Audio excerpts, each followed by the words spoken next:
શ્રી હરિએ કહ્યું, હે રુદ્ર, હવે હું રાજાઓના વંશ અને એમના ચરિત્રનું વર્ણન કરું છું. સર્વપ્રથમ સૂર્યવંશ વિશે સાંભળો. ભગવાન વિષ્ણુના નાભિ કમળથી બ્રહ્મા ઉત્પન્ન થયા. બ્રહ્માના અંગૂઠામાંથી દક્ષનો જન્મ થયો. દક્ષથી તેમની પુત્રી અદિતિનો પ્રાદુર્ભાવ થયો, જે દેવમાતા કહેવાય છે. તે અદિતિથી વિશ્વસ્વાન એટલે કે સૂર્ય, વિશ્વસ્વાનથી વૈવસ્ત મનુ થયા, અને તે મનુથી ઈક્ષ્વાકુ, યયાતિ, નૃગ, ધૃષ્ટ, પૃષદ્ર, નરિષ્યંત, નભગ, દિષ્ટ તથા શશક એટલે કે કરુષ નામના 9 પુત્રો ઉત્પન્ન થયા. હે રુદ્ર, મનુની ઈલા નામની કન્યા હતી અને સુદ્યુમ્ન નામે એક પુત્ર હતો. ઈલાને બુધથી રાજા પુરુરવા ઉત્પન્ન થયા. સુદ્યુમ્નથી ઉત્કલ, વિનત અને ગય નામે 3 પુત્ર ઉત્પન્ન થયા. અજાણતા ગોવધ થઈ જવાના કારણે મનુનો પુત્ર પૃષદ્ર શૂદ્ર થઈ ગયો હતો. કરુષ એટલે શશકથી ક્ષત્રિયોની ઉત્પત્તિ થઈ, જે કારુષ નામે પ્રસિદ્ધ થયા. મનુના પુત્ર દ્રષ્ટિથી નાભાગ નામનો પુત્ર થયો. તે વૈશ્ય થઈ ગયો હતો. તેઓ એક ભલનંદન નામે પુત્ર થયો, અને ભલનંદનથી વત્સપ્રીતિ નામે પુત્ર થયો. વત્સપ્રીતિથી પાંશુ અને ખનિગ્ર 2 પુત્ર થયા. ખનિગ્રથી ભૂપ, ભૂપથી ક્ષુપ, અને ક્ષુપથી વિષ, અને વિષથી વિભીષંક થયો. વિભીષંકથી ખનિનેત્ર, અને ખનિનેત્રથી વિભૂતિ નામક પુત્ર થયો.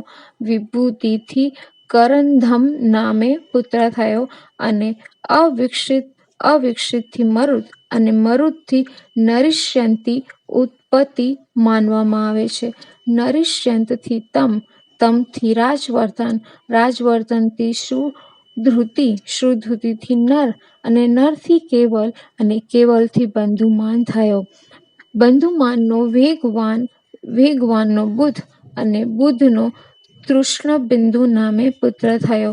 તૃષ્ણબિંદુએ અલંબુષા નામની અપ્સરાથી ઈલવિલા નામની કન્યા તથા વિશાલ નામે પુત્ર ઉત્પન્ન થયો. વિશાલનો હેમચંદ્ર, હેમચંદ્રથી ચંદ્રક, ચંદ્રકથી ધ્રુમાશ્ર, ધ્રુમાશ્વથી સૃંજય, સૃંજયથી સહદેવ ઉત્પન્ન થયો. સહદેવનો કૃશાશ્વ, અને કૃશાશ્વથી સોમદત્ત, અને સોમદત્તથી જન્મેજય થયો. જન્મેજયથી સુમતિ નામે પુત્ર થયો, અને બધા રાજાઓ વૈશાલક કહેવાય છે. વૈવસ્ત મનુના પુત્ર યયાતિની સુકન્યા નામે પુત્રી હતી. તે ચ્યવન ઋષિની પત્ની થઈ. યયાતિનો અનંત નામે પુત્ર હતો. તેનાથી રેવત નામે પુત્ર થયો. રેવતનો પણ રેવત નામે પુત્ર થયો. તેની રેવતી નામે પુત્રી થઈ. વૈવસ્ત મનુના પુત્ર ધૃષ્ટનો ધ્રાષ્ટ્ર થયો, જે વૈષ્ણવ થઈ ગયો. તે જ મનુનો પુત્ર નભગ, નભગનો નૈદિષ્ટ નામે પુત્ર થયો. તેનાથી અંબરીશ થયો. અંબરીશનો વિરુષ, વિરુષનો પુષદશ્વ, અને તેનો રથી નર થયો, જે વાસુદેવનો ભક્ત હતો. મનુપુત્ર ઈક્ષ્વાકુને વિકુક્ષી, નિમિ અને દંડક 3 પુત્ર થયા. વિકુક્ષી યજ્ઞના શશક, સસલાનું ભક્ષણ કરવાના કારણે શશાદ નામે પ્રસિદ્ધ થયો. શશાદથી પુરંજય અને કકુત્સ્થ નામે 2 પુત્ર થયા. આ જ કકુત્સ્થથી અનેનસ એટલે વેણ, તથા વેણથી પૃથુ ઉત્પન્ન થયા. અને પૃથુનો વિશ્વરાત નામે પુત્ર થયો. અને વિશ્વરાતથી આંદ્રની ઉત્પત્તિ થઈ. આંદ્રથી યુવાનશ્ચ. તેઓ શ્રીવાત્સ નામે બૃહદશ્ચનો કુશલાક્ષ, કુબલાક્ષનો દઢાયશ્ચ થયો, જે ધુંધુમાર નામે પ્રસિદ્ધ થયો. દઢાશ્ચ નામના ચંદ્રાક્ષ, કપિલાક્ષ, હર્યશ્ચ નામે 3 પુત્ર થયા.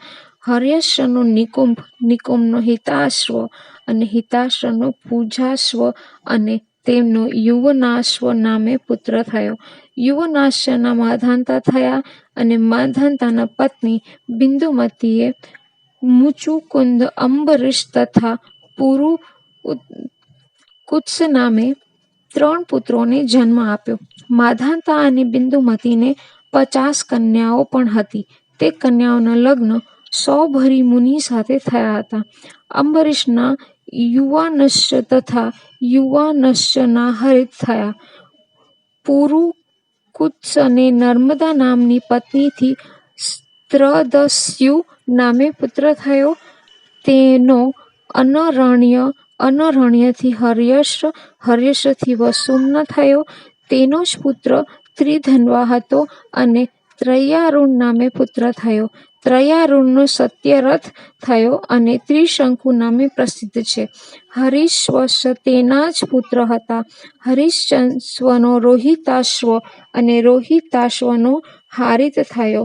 હારિતનો ચંચુ, ચંચુનો વિજય, વિજયનો રુરુક અને રુરુકનો વૃક, વૃકના રાજા બાહુ અને બાહુના પુત્ર રાજા સગર થયા.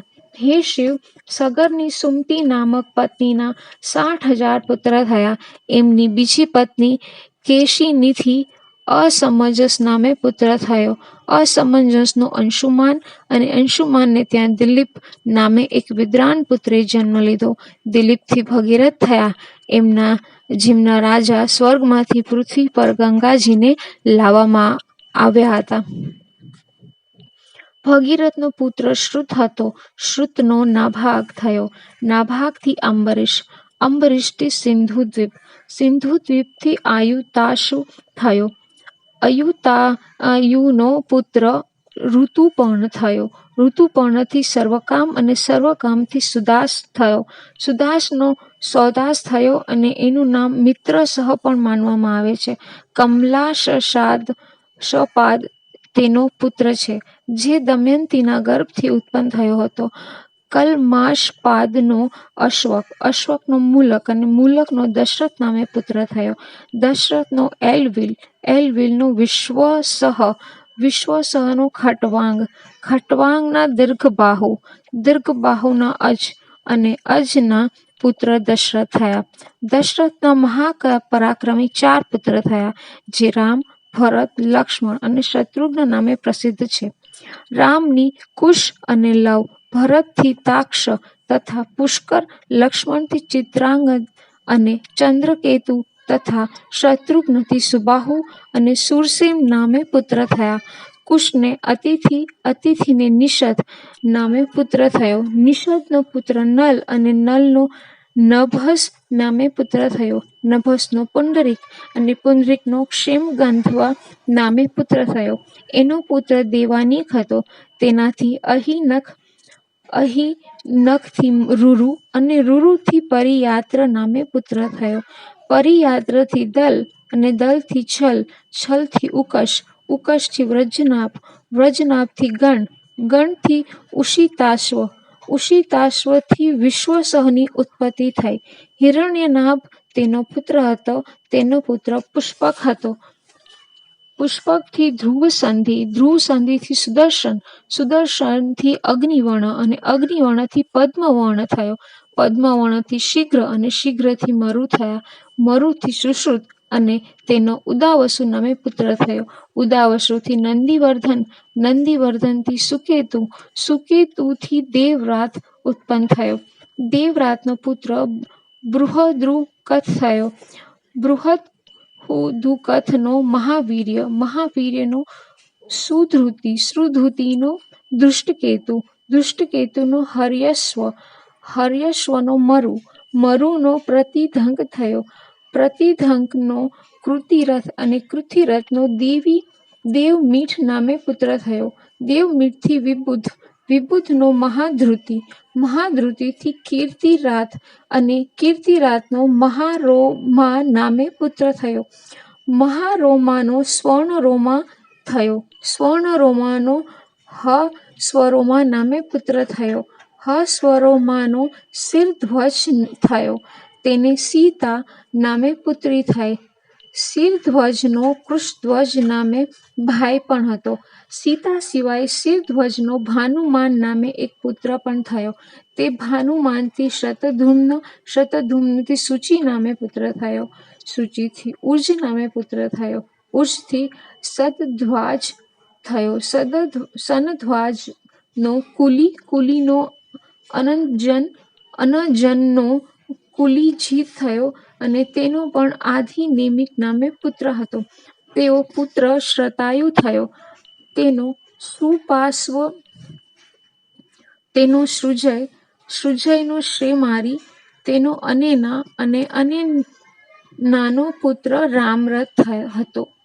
રામરથનો સત્યરથ અને તેનો ઉપગુરુ, તેનો ઉપગુપ્ત અને તેનો પુત્ર સ્વાગત હતો. સ્વાગતનો સ્વસર અને તેનો સુર્વચા પુત્ર હતો. સુર્વચાનો સુપાર્શ્વ અને સુશ્રુત અને તેનો જય હતો. જયનો વિજય, તેનો રુથ અને રુથથી સુનય, તેનો વિતહવ્ય, તેનો ધૃતિ અને ધૃતિનો બાહુલાશ અને બાહુલાશ્વનો કૃતિ નામે પુત્ર થયો.